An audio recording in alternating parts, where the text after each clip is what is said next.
My name is Joseph Carlson, and this is episode 25 of The Grief of Politics. I am joined once again by Avin Carroll.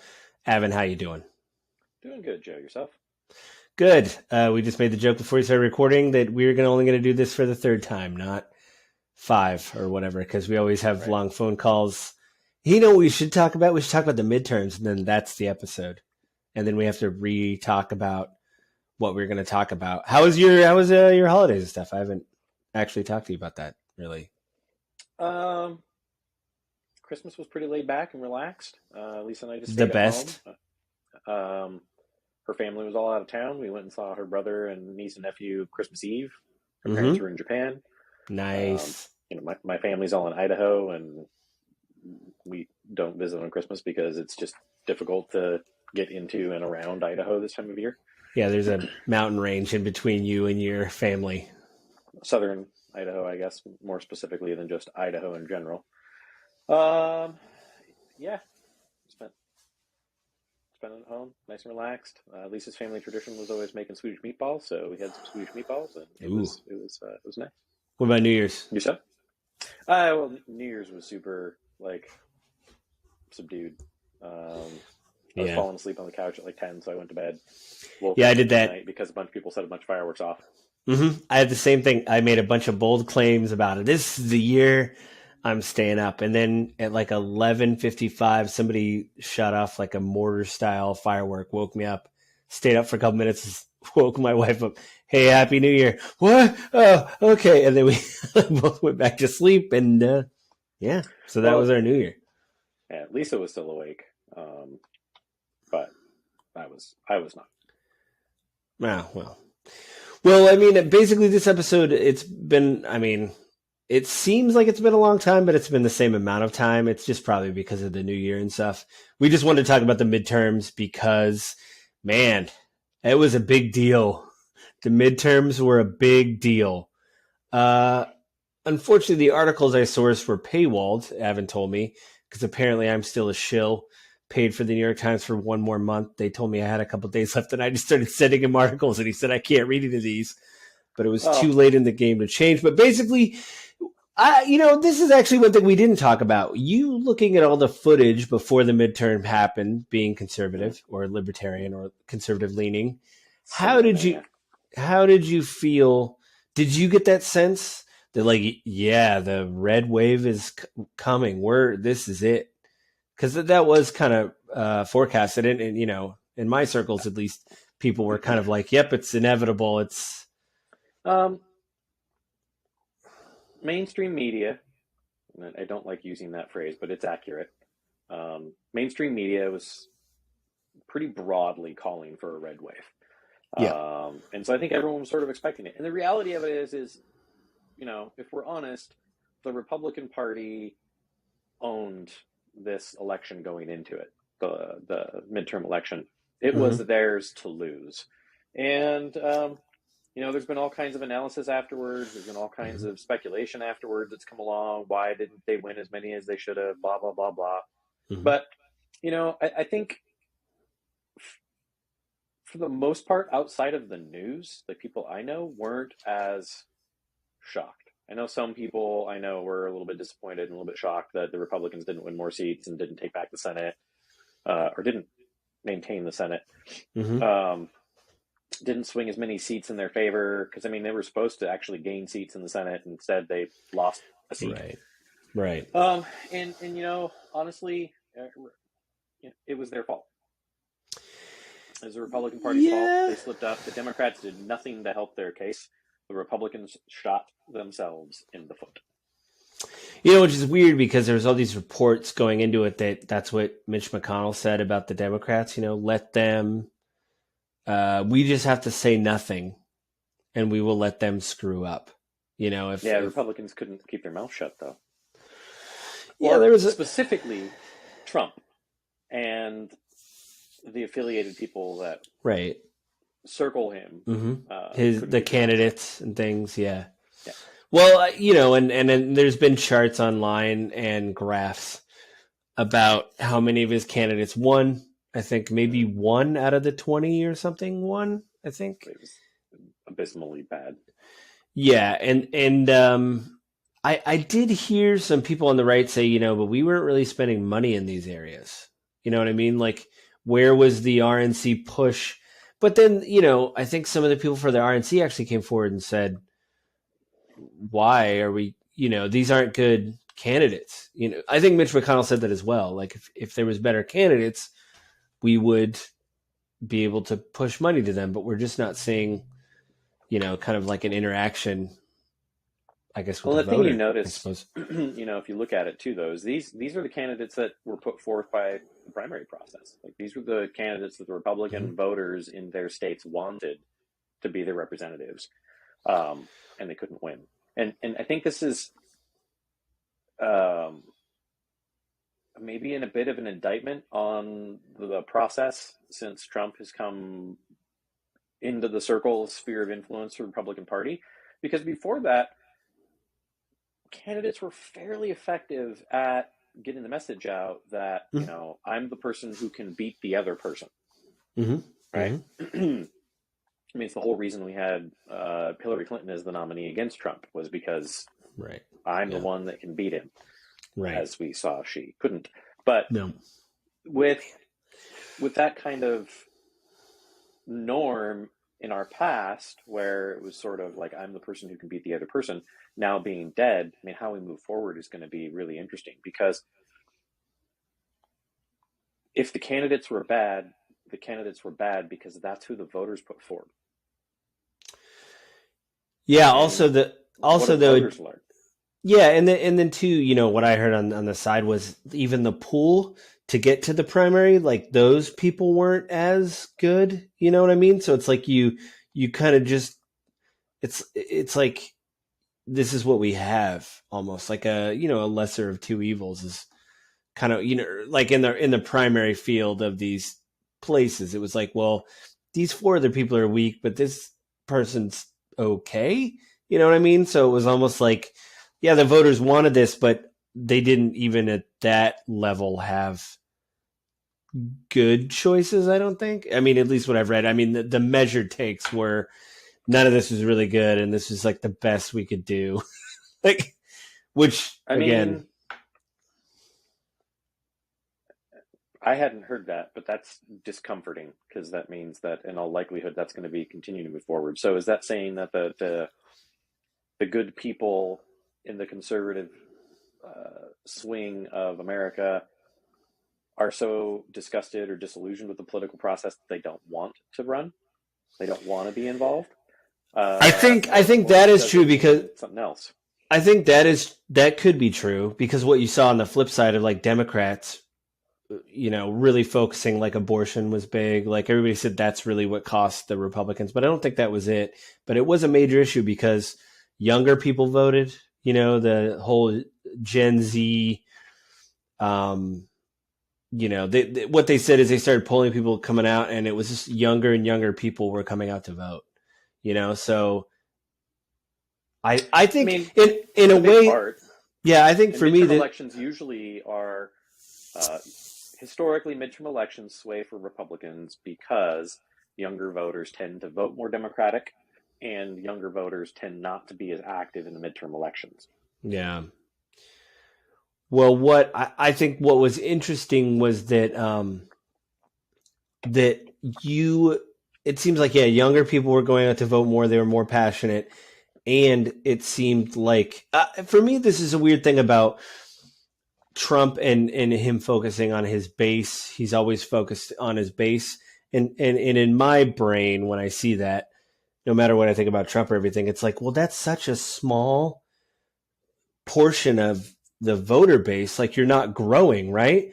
And so I think with what helped the Democrats, I think, was like, hey, these issues matter, and we're all going to come together on these issues. You know what I mean? And so instead of trying to just focus on, I mean, they did. It was easy with some of the issues like abortion when some people just didn't care about it, but when that ruling changed in the Supreme Court, I think people in general were like, "Whoa, wait a minute, what?"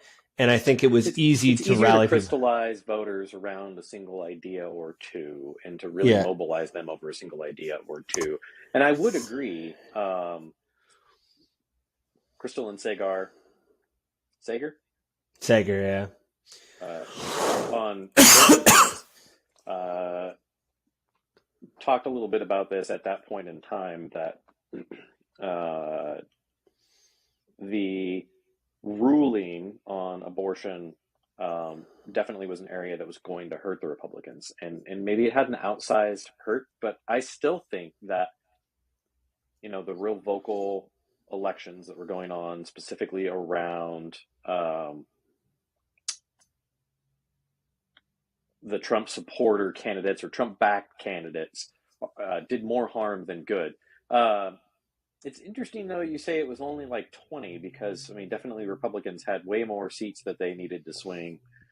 Well, no, I mean, did. I thought those were just the ones that Trump endorsed. I thought it was around 20 candidates that he kind of hand of God picked from, the pool, and was like, these are the ones, and then they just lost. Maybe one or two, maybe two out of his field won. Are you doing a quick Google? I am doing a quick Google. We have this wonderful place where we can just go. We have computers in our pockets and on our desks now. Right. Let's see if we can look up. This is thrilling. I love this. Well, the thing is, the only thing I didn't know is how many of his candidates we were going to talk about and stuff. And I do know that he didn't do well in the ones that he wanted to see succeed. The ones that he pushed forward, very few of them did well, from what I remember from the first article I clicked on here is an article November 9th from Politico. Trump's biggest midterm bets don't pay out. And scanning through, looking to see if I can find some numbers. So several paragraphs in, states Trump had spent the past year acting as a political kingmaker, picking and choosing his preferred candidates. Party leadership be damned. Over the course of the midterm elections, he endorsed over 330 candidates, held 30 rallies, and raised millions of dollars. Tuesday was meant to be an exhibit of his muscle, a chance to celebrate Republican wins, but more importantly, witness the seeding of the party with his acolytes. A slate of endorsed candidates prevailed, including J.D. Vance in Ohio, Ted Budd in North Carolina, Katie Britt in Alabama, and Eric Schmidt in Missouri. But by the early hours of Wednesday morning, Republicans were down a seat in the Senate, and the House remained too close to declare winner. And of course, we know how that all played out. And so, again, I think after the midterms, a lot of the discussion, I think, hit the nail on the head that, Trump's a bit more of a dud now at this point. Like, he's not motivating the base to come out and vote the way they want it to. I think that he won the first election because he was something different. He was an unknown. He was something different. He was saying a lot of stuff that a lot of people on the conservative side of the fence wanted to hear. And he got into office, and they found out that, this dish that looked appetizing on the menu, not so appetizing. I don't think I'm going to order this again. Yeah, the waiter wouldn't take it away, and it just sat here. I mean, and yeah. Well, also, one thing I will say, he's running for re-election. What statement has he released in the past week, or, you know what I mean? Like, I don't know, newsworthy. I don't know what he's been talking about recently. Like, yeah. Maybe a part of why he's not doing so well in the current polling, looking at who we're going to have as our next president, is because he's not getting the media coverage that he was getting before. He's definitely not as sensationalized as he was in 2016 or 2020. He has sort of disappeared into the background, but he's got a lot of other stuff going on too. He's getting indicted. We talked about that a little bit on a couple past episodes. The Mar-a-Lago episode. I don't think we even talked about the other stuff that's going on in the New York investigation. Well, we talked a little bit about that. I think we did a brief overview of the other things that were going on in his orbit. The likelihood of him being indicted in Georgia. I read an article last week that the likelihood of him being indicted in Georgia for trying to sway the election there. Oh, based on that phone call, right? Yep. There was that phone call that he made As to well as another Raffensperger. quite a bit of evidence. Like it's come out of a special grand jury, so special grand jury can't hand down an indictment, but they've handed down a recommendation for one. And Well, so didn't he have some? Pretty high. Yeah, he had some. He found fake electors or people that were going to pose as electors, something like that. He asked. Well, he wanted to put fake electors in. I got you. So we're saying. He's saying that the other electors were faithless. He wanted to put others in. Of course, the rest of us are saying that they're fake electors because he was trying to put in people that because we already had electors. Yeah. Those people didn't. The official people did not step aside, so you can't just insert people when there's already people there in the room. Yeah, you can't say, "Hey, can you guys go to lunch real quick?" and then have these other people come in and cast a bunch of ballots. Yeah, I mean, there's at the end of the day. Go ahead.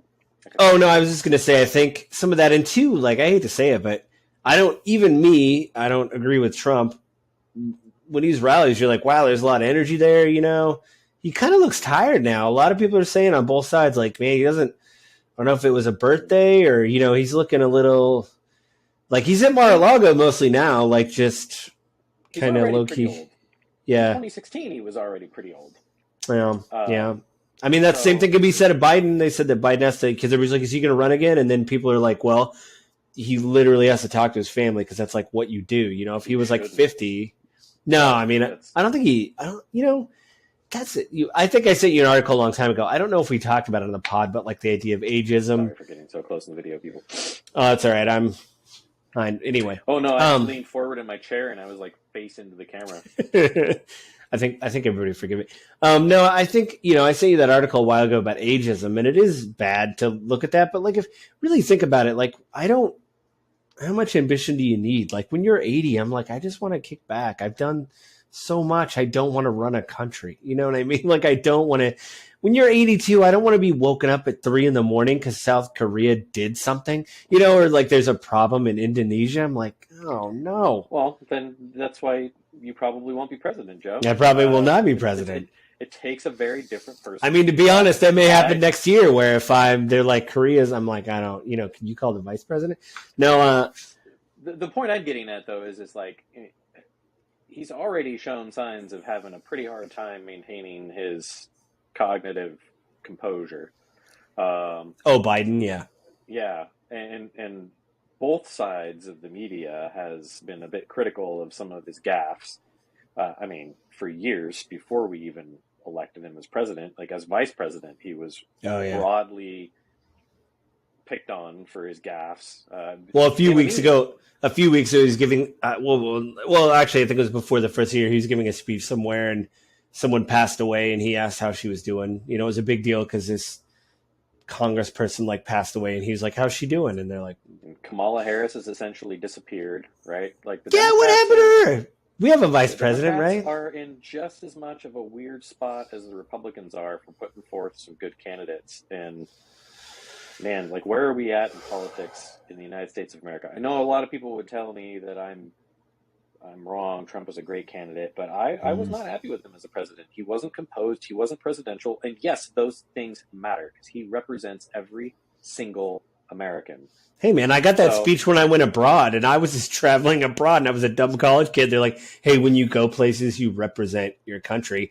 And everybody in the room got the speech, and everybody took it. I mean, people that I talked to took it pretty serious, so it's like we were just going to college somewhere else. So I think there's a lot of other candidates out there that could have been very strong in protecting America's interest on the world stage without being, complete jackasses. Pardon my language if you're offended by that kind of thing, but I mean. Oh, now when I publish a podcast, I got to click a box, Evan. Way to go. No, it's fine. So, Lisa and I have been talking a lot lately because she's reading through a book. And one of the things it's talking about is narcissists and narcissism. And we've been talking a lot lately about that concept because it's pretty central to this book she's reading. And, Trump is the classic definition of a narcissist. I was talking with a mutual friend of ours a couple days ago, and he was talking about it. And I was like, no, like, this is really fresh in my mind. And you're right. Like, he is the classic definition. Like, he has to be the center of attention. He has to, and he'll do whatever he needs to do be damned the consequences. It doesn't matter if he's the president of the United States. He's got to do what's going to make him Right. popular. So, Right. like, he betrayed the Republican Party and did some really liberal things while he was in office, not in president, um, because he wanted to be popular. He wanted to be liked. Yeah. So, well, I heard it was an article. I should have read it, but whoever, I think it was a New Yorker, they did a thing where they do audio now. So, like, if you're working, you can listen to the article. And somebody went down there and talked to them, and they said he is the stereotypical guy at the party that will be like, want to impress the person next to him. You know what I mean? And then if someone else comes, gives their credentials, he's like onto them, you know? Anyway, back to the midterms. Let's talk about the person that I feel is really the tragic hero of this whole story, which is Kevin McCarthy. How he was able, you counted up the times there, because I said, what was it, like 3? I know it was 2 days or 3 days, and like what, 3 votes? How many votes was it? Did he go? 15. So the other article you sent me did talk about it okay. in advance. It's talking about the fight before the votes had actually come up this year. Oh. And after reading through that article, I opened up another one of my own from Fox News that talked about the final vote. The 15th vote was actually just procedural. The Republican Party had miscounted the number of votes that they needed by 1, and so they thought they had it on vote 14. They needed vote 15 to actually get it right by vote. And I was looking at something the other day, and a lot of people are saying that the Freedom Caucus within the Republican Party really won big in this, because in order to win the speaker seat, McCarthy had to make a ton of concessions that they were calling for. He basically conceded to everything they wanted. Yeah, so a lot of people called him, speaker in name only. Because he gave up so much, like what kind of power is he going to come to the floor with? And then wasn't there some provision where they could pretty much, somebody could raise their hand, not be happy with him, and like boot him or something? And it had to be like 3 or 4 people before, like had to be a few people. Historically, up until Nancy Pelosi became speaker, that had always been the rule. Any one person, I'm assuming within their own party, could raise their hand and say, I'm not happy with this person as speaker, and they could force another election for a new speaker. Nancy Pelosi changed that ruling. And one of the big arguments within the Republican Party was, hey, if we change this rule, then the Democrats can use it. And so maybe any member of the House could do it. Obviously, they don't want to just do that all the time because nothing else gets done. Okay, that time. All right. That's the reason. That's the one reason why. Because Republicans didn't do it to Nancy Pelosi, right? That's true. So that's true. Democrats aren't going to do it to the Republicans either. So that's right. You know what? You're right. Argument. You got me. You're right. It is such a weak argument that, like, come on. Well, it was really weird because before all this had happened with McCarthy, I just was like, oh yeah, it's a thing. It's like with Pelosi, you're like, who else is going to do that? Like, she's been there forever. He's been there forever. Like, and then you see him just perpetually lose, and you're like, wow. You know what I mean? Like, you're just like, what is happening? The new members, the freshman members, couldn't get sworn in. Assigning to committees couldn't be done. There's a lot of actual work that didn't get done because they dragged it out. And personally, I'm very disappointed in McCarthy in that he didn't just like step aside for someone else. But reading through the Fox News article, apparently within the Republican Party, there wasn't anyone that was. Well, nobody could even get close to those votes, right? There was like 4. There was like, wasn't there a few other? This is The Hill. I'm just going to read a little bit. The Hill. This is written on The Hill. Was by Emily Brooks. It came out on 11/15/22. It's called "McCarthy Wins GOP Vote for Speakership Handily Over Right-Wing Challenge." But Andy Briggs was the other one. A last-minute protest challenge from Andy Briggs. Great. McCarthy won easily 188-31 in an internal conference meeting. Yeah. he had failed to ascend to the speakership in 2015, how he was going to make up the difference between then and now. This secret ballot House Republican Conference vote is just the first step for McCarthy to hold the gavel. He must win a majority in a public vote of the House floor, at least 218 votes. Which actually he didn't even get 218. He got 216, but because other Republicans conceded and voted as president. I really like that word today. Yeah, you're a big fan. He was able to get in. It's just, I don't know, man. It's just one of those things you're like, so what are we doing now? What's going on now? Like, I don't know. Now they're talking about the debt ceiling. That's the thing that I keep forgetting. It comes around every time this year. I'm like, oh, right, they got to vote on that. And there's a lot of pressure within the Republican Party and the conservatives, specifically within the Freedom Caucus, to wrangle in. That was one of the concessions that they made McCarthy adhere to, was that he wouldn't approve any spending bill, or that the spending bill approval in 2024 couldn't be higher than the budget in 2022. So this year they're going to be okay with something higher, but next year it's got to go back to no higher than 2022 levels. That's going to be a problem like that. I don't know that. I know a lot of people talk about, like, hypothetically that shouldn't be too hard, because hypothetically there's some areas where things are going away where you don't need to spend money. Like in theory, hopefully we won't be continuing to spend massive amounts of money in aid with Ukraine. Hopefully we won't be spending massive amounts of money in continuing COVID programs. Yeah. In theory, those are some things that should go away. That should be pretty easy to clear out. But government always grows. It perpetually grows, right? And that's one of the biggest, most frustrating things, period, for conservatives, is like, government shouldn't be big, right? It's the classic. I forgot his name. Reagan? Yes. Thank you. Whoa, I got to Reagan before you? Oh, yeah. No. It's the classic Reagan line, right? Like, government is the problem. Yeah. And I'm going to assume all conservatives and Republicans, that viewpoint is central to their conservative viewpoint of the world. Government is the problem. The government gets in the way. We have to have it. We can't have anarchy. But like, the bigger government gets, the more problems, the more power it has, the more sway it has, the more problems we have. Yeah, I think, the idea. Right, yeah. I know you're not calling me out, or, you're like, I do. You, Joe. I did it. I made the government too big. I'm sorry. I spent that nickel. Pushed him over the edge.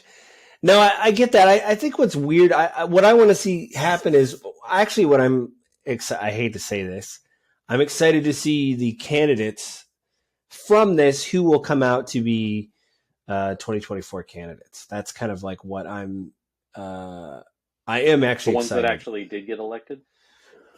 Yeah. No, I just want to see, like, because I'm kind of like drawing a blank for. I mean, obviously Trump's running, but I'm trying to think of people around. DeSantis, maybe. Yep. DeSantis, Trump. I can't think of any. I mean, there's more. Hey, maybe that George Santos guy. Maybe he'll run. He's got tons of credentials. And if he doesn't have the ones you need, just give him a couple minutes. He'll write some up.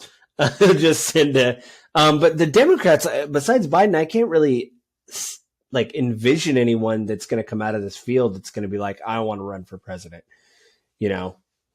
I can't think of any, one. Come on, man. Bernie's going to be 97. He'll run. Yeah, Bernie is getting up there, but he's still pretty whip smart. When he gaffes, he's trying to make a point where you're like, no, he meant to say that, but he probably didn't. But he meant to say that. It wasn't something where you're like, oh, he doesn't. Plus, I don't know if he wants. As old as Biden, but the thing too is I think he got burned a lot by the Democratic Party, obviously, in the past. I don't know if he wants to go down that road again. He's like, you know what, you guys you did me dirty once. I'm not doing this again. He is 81. So he's up there with Biden, because Biden's 80, right? Biden. Yep. Yeah, because Biden's 80, right? Trump's 79, right? 76. Oh, okay. I'm looking at it right now. No, it's not that I don't believe you. I'm like, wow, Trump's that young, quote unquote, because he's had a rough life. That's all I'll say. I mean, And we read about most of it while I was president. Where I didn't know that much about Trump's life until he became president. I had to read about his. I don't know. I think for me, that's the biggest thing is like from these midterms, like what is the picture going to be for the presidential thing in 2024? Obviously Trump, DeSantis. Do you think it's going to be Trump again, or do you think it's going to be DeSantis? Because I think DeSantis is very quietly. I, Uh, I don't. I don't think Trump's going to win the nomination. nomination. Yeah. Yeah, I think he's Do you going to think keep trying to run because he doesn't know how not to. He doesn't know how to step aside or to Right. bow out. He's not Right. capable of it. Right. So the only way that would happen is if there is some way that doing so would actually make him look like the hero, or if he Right. comes up with a really good way of making it look like the hero in it. I just don't see it happening. The only other course of action that would keep him out is he actually does get indicted and Or he's in, actually or convicted. he, yeah, or he's just in court, like physically has to show up to court so much Mhm. that he can't be on the campaign trail. What Yep. do I actually never asked you about this. What do you think about DeSantis being conservative? I mean, do you look at DeSantis and go, oh, yeah, he's reasonable? Or are you kind of like, I don't know? Um, I don't. I probably don't know enough about his, actual viewpoints. Some of the stuff that he's done in Florida that's made news, I've agreed with. Some of the stuff he's done in Florida that's made news, I've been like, why on earth would you do that? So kind of a mixed Um, bag. so yeah, it's kind of a mixed bag. There are things that my conservative friends would be praising that I still am like, I don't know if that's a good idea. I think DeSantis is the things I've heard rumbles about.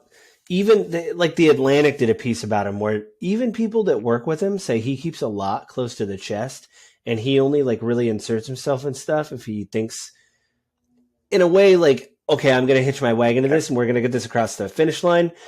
But they said personally, like a lot of people they interviewed, they go, we don't really know that much about, you know what I mean? He kind of keeps it, which is fine.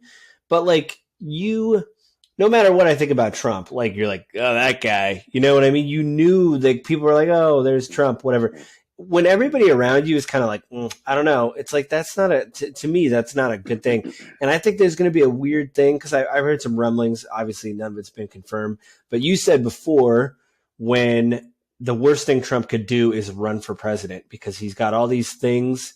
You don't want people looking at your finances. You don't want this. And I think from what I've heard, the rumblings of DeSantis, he is quietly in the same position I think as Trump, where he not that he's done all this illegal stuff, but I think he does have some skeletons, and I don't think I if I was him, I mean I don't know, I'm not.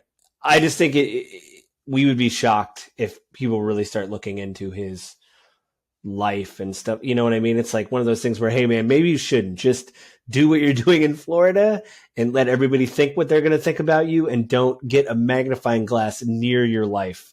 You know what I mean? Like, At the moment, right? Though, one of the things we have to keep in mind is there's no actual guarantee that DeSantis will be the person to run to. We're that's still a true. year and a half away from Oh, wouldn't he have to really things resign heating up. too? Because he got reelected. Hmm. So Not he'd to have to, run. yeah, not to run. But remember, he had that Democratic opponent that was like, will you say you'll serve out your whole term? And he, whatever, Right, and there's some just other conservatives dodged. that I Like, think the Republican Party would probably like to look at putting forward. I don't know that we've been hearing about them as much, but I wouldn't be surprised if a lot of conservatives really wanted to maybe look at Greg Abbott, yeah, um, another I governor that's mean, been really popular within the Republican Party. what about? Oh, that was another thing. So this is related to that. What about with the latest cold snap? I mean, did people? Because that was obviously split. They had the same thing they had a few years ago, but I heard was it there was a storm or something down there, and they said he kind of didn't address people's issues again. Like people were trying to get a hold of him to address what went on back down there. And I don't know. I just don't think Abbott's as popular. I think DeSantis has more popularity nationally than Abbott. I think if you were to put He's been both in the of them up there, limelight more. I mean, Yeah. Abbott's been in the limelight quite a bit, but DeSantis has really been put forward a lot more. And name recognition Mhm. really matters when you're working on a primary, right? Someone Oh who's yeah. known really well in their state but isn't known across the country is going to have a really hard time competing in the primary process to get their name on the ballot. Yeah, I mean, even a name DeSantis, that sounds great. Like Biden, Trump, ooh, like Biden. It's like, I don't. Oh, Clinton, I know them. Like that. It's like, oh man, I don't know. I think for me the biggest thing, because I think lately with politics, I think you would agree that like no matter what we think about the culture war, what you think about that, I did see conservatives talking a lot about that leading up to the midterm because that was obviously it seemed like they got support from their base to talk about that and they thought that was really important. But I really think what was great about this midterm, whatever you think about abortion or whatever, when you're able to focus on those issues, they were able to pull away victories and the Democrats didn't totally win, but it proves that you can still talk about the issues and get something done, and and still drum up support and have people come out and vote and be passionate. So I think for me, I'm kind of sick of hearing the culture war. I think if I hear the word woke one more time, I'm gonna start. My eyes gonna twitch, and I'm gonna, yeah, you know. Um, Us lazy liberals that don't work for a living. That's what I always hear. That are woke. Like anyway. I like avocado toast, Evan. I'm sorry. All right, it's delicious. It's really good. I don't know. Avocado's great with other things, but just plain avocado on plain toast. No, That's good. that's another talking point that drives me crazy because every time I add avocado toast, like you said, it was with something where you're like, well, this, and this is great, and avocado's there. But of course, that doesn't go well in a headline. You have to put avocado toast, and then we look like idiots. Toast.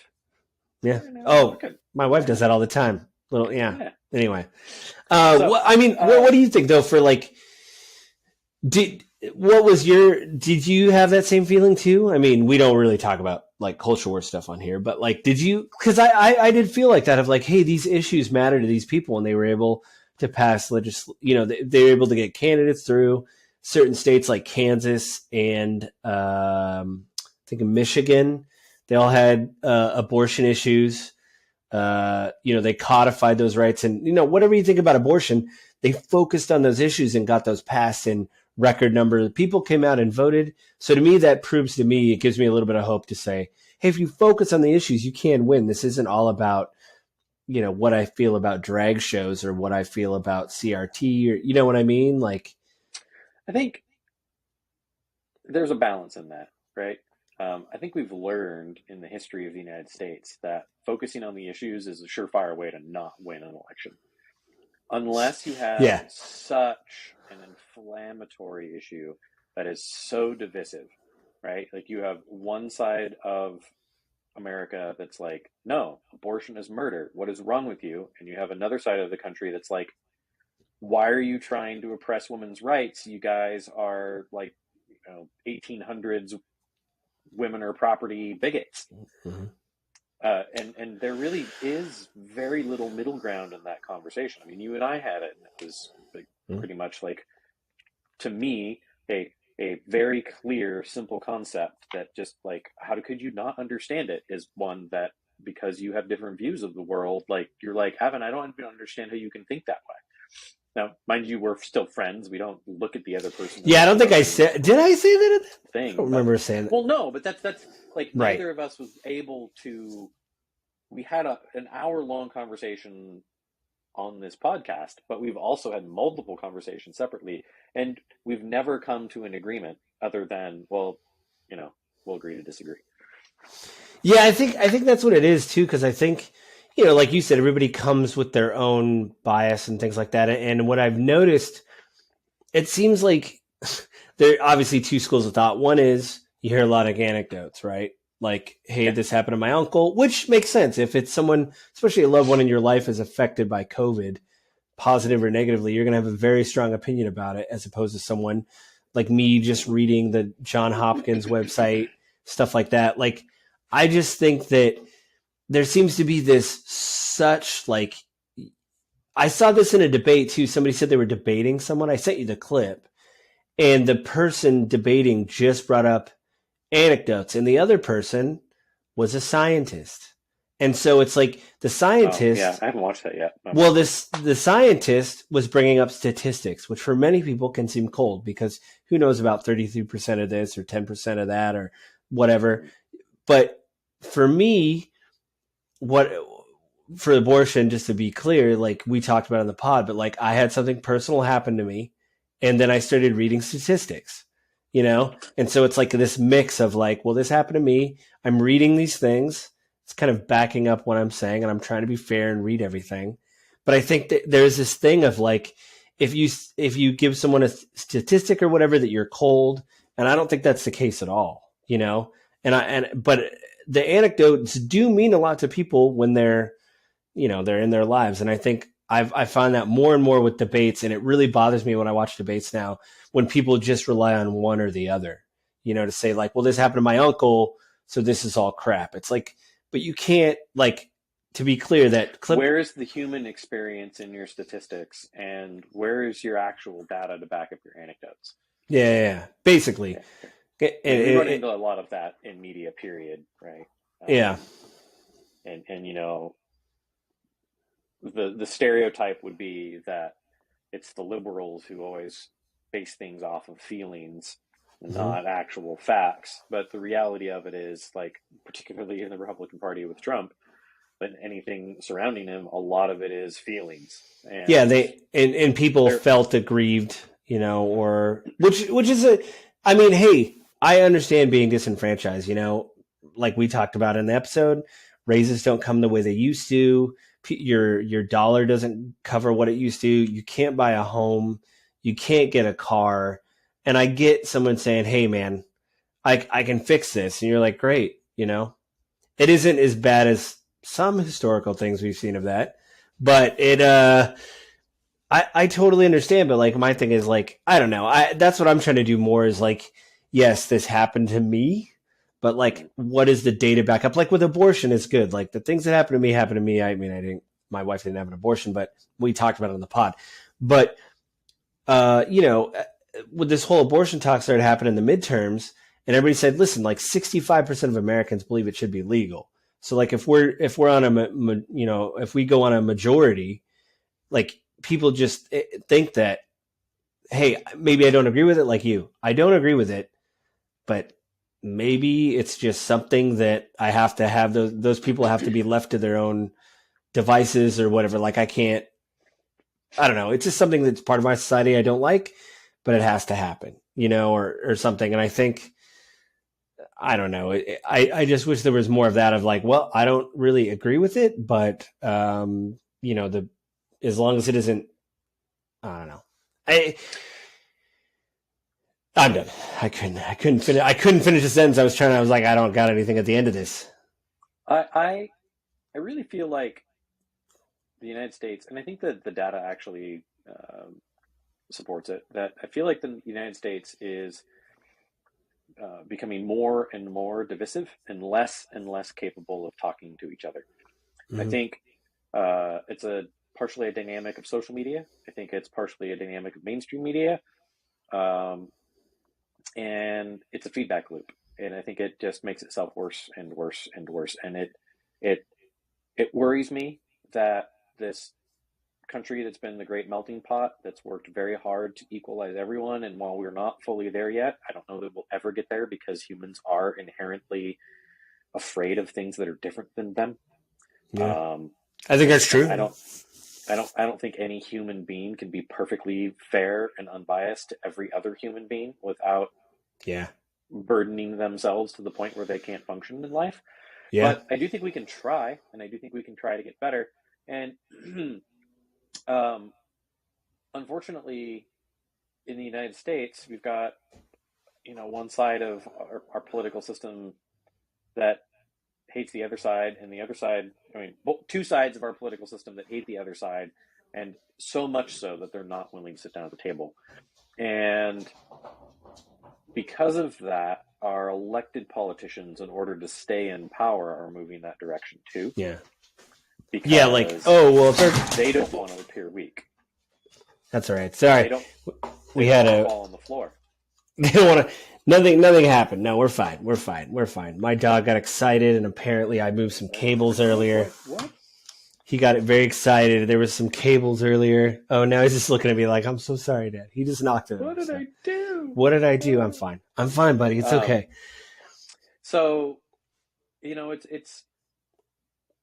I'm hopeful because people can change, and if you look around the world, you see people doing good things all the time. I'm discouraged because it seems to me like we're continuing to move further and further apart. And if you look at voting records within Congress and voting records within the Senate, up through like 2020, historically, they're becoming more and more and more divided and less and less and less bipartisan. See, that's a problem. And in order to function as a society, like, we have to work together. We have to talk to each other. We have to be able to negotiate, because if we don't, then we're going to have another civil war. If we don't have a civil war, we're going to break up. Yeah. Yeah. And I don't want a civil war because, and for people that say that they do because they think that America's dying and we need to, or they want to secede, right? You mean the people that want to secede as well? There's some, well, secede's a little different, but the likelihood of a secession being allowed is pretty skinny. So, for people that say that they want that they think that's a good thing, that they really want that, I don't think they realize that it's their friends and family members that are going to die. It's their friends and family members that are going to starve. It's their nieces and their nephews that aren't going to be able to eat, and they're going to be, living in orphanages because their parents died. It doesn't end well for anyone involved, and it's true.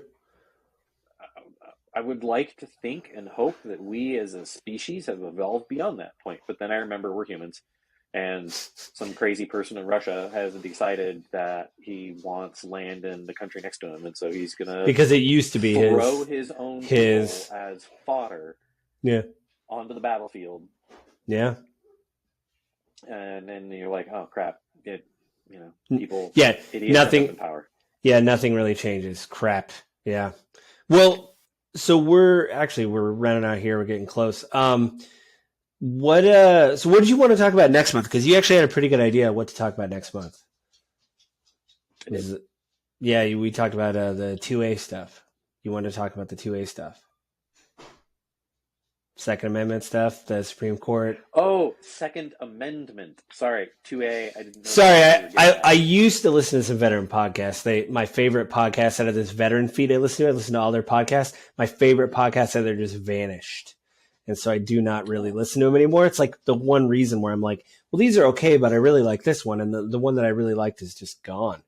I tried looking online. There's no updates on their website. Anyway, the Supreme Court did just do a landmark Second Amendment thing with New York, which I only know a little bit about. There's actually a podcast that I kind of want to subscribe to, that it's two constitutional lawyers talking about the Supreme Court.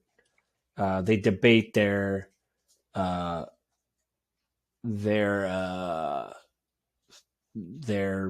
can't think of the word. The verdicts. And they debate them. They're progressive, but they're like, this is how this will affect you. Kind of like we do with our podcast. So like, this is how this will affect you. They did stuff with, which does have to do with Second Amendment, but it had to do with being wronged by the police. So you used to be able to take the police to court.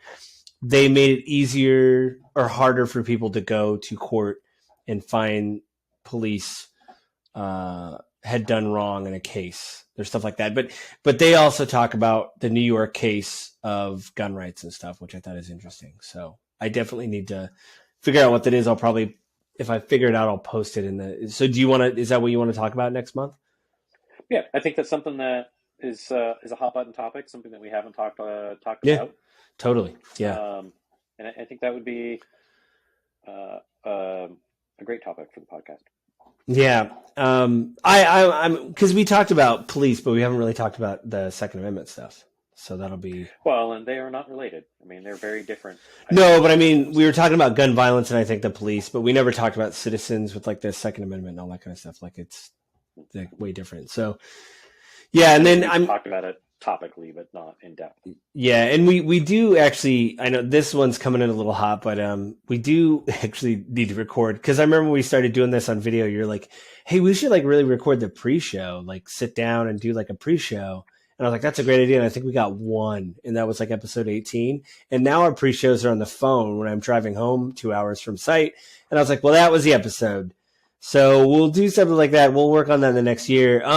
Really quickly, Avin said this isn't interesting to everybody. I think it's interesting. We are getting more and more people watching the videos. It seems like most of our traffic is on YouTube because I looked at Spotify and iTunes. iTunes doesn't even have enough data to scrape data.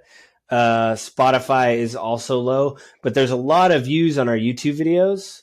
So I think our biggest one is like 20 or 25, unless that just changed. Right. And then the one below it was like 10 or 12, which was, I think, what was it episode? I'd have to hang on. I'd have to look. I mean, if you open up your YouTube studio, it's right there. What? I could do that, I suppose. Yeah, it's just weird. I think that's how most people are finding us or listening to us. So I'm actually kind of excited that that's. I mean, I think YouTube is the second biggest search engine in the world. So if people are looking at the topics that we're talking about, I'm not surprised that they're running into our videos. We got housing actually got up to 20. Our housing video actually got up to 20. The second part, the one when you and I talked about it. Yeah, the first one didn't do as well.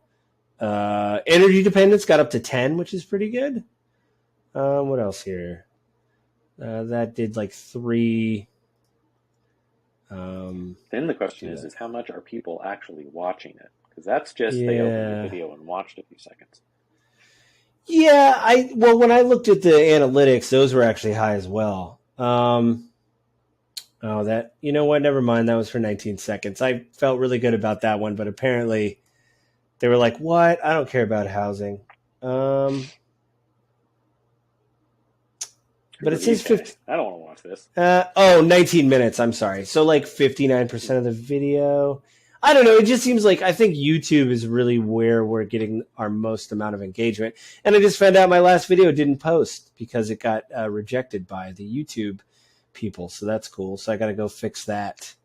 Yeah. What did you say or do in the video that got it rejected, Joe?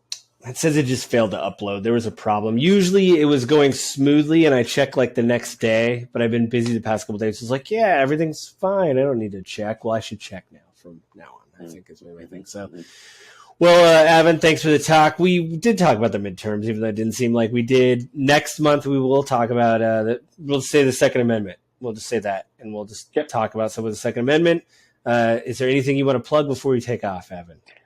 As always, of course, Your Agent Guide, my own YouTube channel, and my real estate business, where I help people find talented professional real estate agents in their area. Yeah. I think I asked you on the other pod, but are you doing more videos maybe next month? Are you going to start? I will start doing more videos again this year. I took a long time off. Lisa and I went to Japan for our anniversary, came home, got sick, then it was Thanksgiving. So, yeah, basically haven't had the time to put into making videos for the last couple months, but there will be more coming for sure. Cool. Yeah, I mean, just you and I last week talked about on Game with Grief. That's my other podcast. We talked about the OGL drama for D&D, which was updated today and is pretty crazy. I don't know if you heard about that really quickly. Just to plug that episode, that is probably out of date, which is terrible to tell people to go watch an out-of-date video. But all it does is really it just kind of goes through what's happened with D&D and their open license. Many of that stuff got updated today because D&D released a news statement.